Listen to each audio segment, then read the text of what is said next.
आपको पता दो रूट्स कौन सी होती हैं, एक अल्फा होती है एक और बीटा बीटा होती है। एक्स की पहली वैल्यू को अल्फा कहते हैं और एक्स की दूसरी वैल्यू को बीटा कहते हैं। तो वो कह रहा है कि जो दोनों रूट्स हैं, ये जो अल्फा है एक रूट और बीटा है दूसरी रूट, वो कह रहा है कि दोनों में फर्क है, कोई डिफर आ जाए, किसी एक खास नंबर से डिफर आ जाए। फॉर एग्जाम्पल वो डिफर मैं कह देता हूँ एक है, एक से फर्क है, एक का फर्क है। तो उसका क्या मतलब है कि अगर अल्फा अल्फा है तो बीटा क्या है बना, बीटा माइनस अल्फा में से एक निकाल लो, वो तो क्या है जी फर्क है। अच्छा अब वो कहता है कि टू रूट्स हैं और डिफर बाय 3 है। इसका मतलब क्या मतलब है बीटा में कि से अल्फा जो अल्फा है, लेकिन जो बीटा है वो क्या है माइनस अल्फा जो है, बीटा जो है वो अल्फा पे से कम है। बात में समझ आ रही है? क्योंकि वो खुद कह रहा है कि दोनों रूट्स में 3 का फर्क है, यानी कि अगर पहली रूट 10 है तो 3 के फर्क के हिसाब से दूसरी 7 है। समझ आ गई? तो अगर पहली अल्फा है तो दूसरी क्या है अल्फा माइनस 3। कोई डाउट?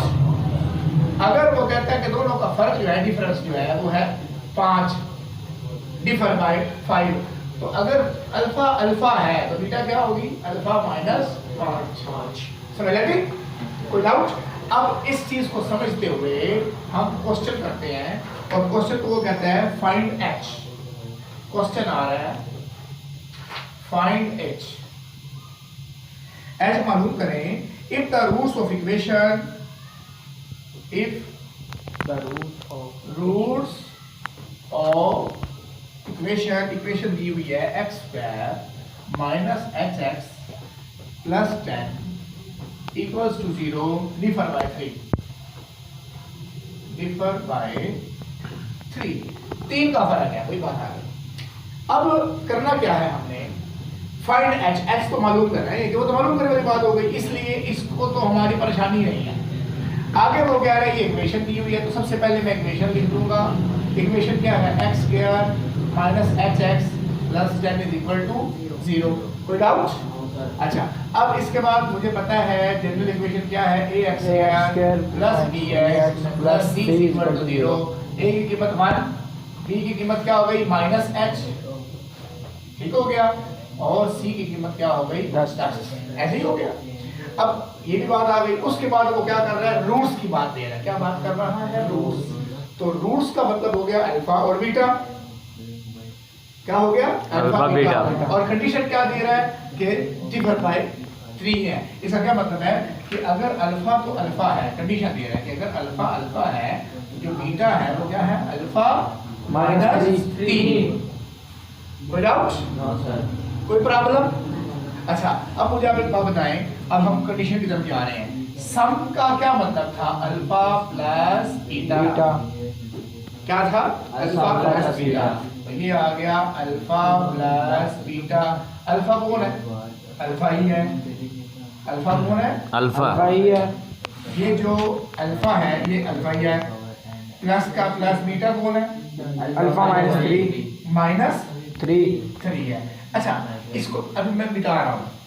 हमें ये भी पता है कि अल्फा प्लस बीटा का क्या मतलब होता है। हमें क्या मतलब है अल्फा प्लस बीटा का क्या मतलब है माइनस बी ओवर ए। हमने सुबह प्रूव किया है, ठीक है ना। अब अल्फा की जगह पे क्या आ गया माइनस बी, अल्फा की जगह पे अल्फा प्लस का प्लस बीटा की जगह पे क्या आ गया माइनस बी ओवर ए और माइनस बी की कीमत क्या आ गई माइनस एच ओवर ए क्या है 1। क्लियर है? तो अब ये क्या हो जाएगा अल्फा अल्फा 2 अल्फा माइनस 3 और ये माइनस माइनस प्लस एच, ये एक वैल्यू आ गई। हाँ जी कोई प्रॉब्लम? अल्फा का स्क्वायर नहीं आ सकता। क्यों? अल्फा और अल्फा 2 अल्फा हो गए, ऐड हो रहे हैं ना ये। अच्छा अब आ जाए प्रोडक्ट पे। प्रोडक्ट का मतलब पी, पी का क्या मतलब है अल्फा बीटा, इसका क्या मतलब होता है सी ओवर ए। तो अब आप मुझे बताइए अल्फा कौन है हमारा? हमारा अल्फा अल्फा ये बीटा कौन है? Alpha minus 3। तो ये है अल्फा माइनस 3 इक्वल्स टू क्या हो गया सी ओवर ए। अच्छा इसको थोड़ा सा और हल कर लेते हैं ताकि हमारे पास अल्फा की कीमत आ जाए। इसको थोड़ा सा मैं जगह लेता हूँ। ये हमारे पास आ गई थी इक्वेशन। तो 2 अल्फा इज इक्वल टू इधर 3 जमा का है, इधर जाके क्या हो जाएगा माइनस कर जाएगा जमा का, और h is equal to h plus 3 over 2। लो जी ये आ गई अल्फा की कीमत। चलिए मेरे ऊपर आप जहाँ तक आपने पहले कहा था वहाँ तक करें। नहीं ये हमारा अल्फा मालूम होना में जरूरी है। उसके बगैर हम सॉल्व नहीं कर पाएंगे, इसलिए इसको आपने समझना। अब दूसरी कंडीशन क्या है, पी की, किसकी है, पी की। पी का क्या मतलब होता है, p is equal to alpha beta, और इसका क्या मतलब है, सी ओवर ए, यही है ना। अच्छा, अब अल्फा की जगह पे अल्फा आ गया और बीटा की जगह पे क्या आ गया, अल्फा माइनस बीटा, और सी ओवर ए, सी क्या है हमारे पास 10 और ए क्या है 1, तो ये सॉरी ये 3 है, सॉरी।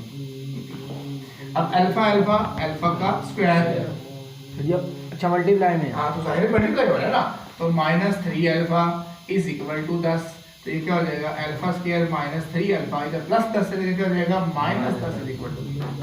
अब आप मुझे बताएं जरा कर तो क्या है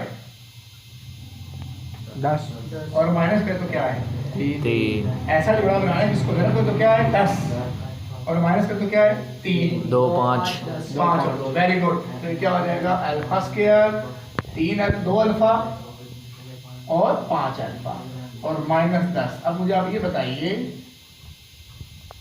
कि इस माइनस का क्या मतलब है, माइनस इस माइनस का मतलब है एक अलामत जमा और एक अलामत माइनस की। तो ये कंफर्म है कि अगर यहाँ जमा तो यहाँ माइनस है और अगर यहाँ माइनस है तो यहाँ जमा है। अब यहाँ क्या है, तो बड़े के साथ माइनस लगा दो, यहाँ प्लस लगा दो, इन दोनों में से अल्फा कॉमन आ गया, अंदर आ जाएगा अल्फा +2, -5 कॉमन आ गया, अल्फा +2 = 0। कोई डाउट?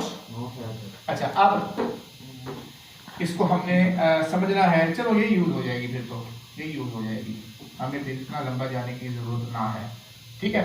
अच्छा, अब अल्फा +2 कॉमन आ गया, बच क्या गया अल्फा -5 = 0। कोई डाउट? अब अल्फा +2 = 0 अलग और अल्फा -5 = 0 अलग। अब अल्फा इज इक्वल टू -2 और अल्फा इज इक्वल टू 5। अब अगर कह रहे हैं ये पहली आ गई, पहली, और ये क्या आ गई दूसरी, तो अब इसके अंदर हम इसको रख के हल करेंगे। h हमने मालूम करना है, तो हमें पता है h इज इक्वल टू क्या है 2 अल्फा -3, यही है ना।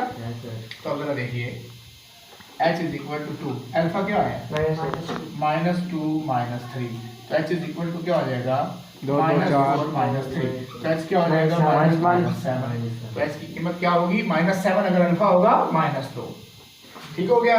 अब बीटा निकालते हैं, वो h इधर निकालते हैं, h का क्या मतलब है 2 अल्फा -3, तो ये क्या हो जाएगा h is equal to 2, alpha की जगह पे आ गया 5 -3, तो अल्फा इज इक्वल टू क्या हो जाएगा 10 -3, तो h इज इक्वल टू 7, तो ये जवाब आ गया। क्लियर है?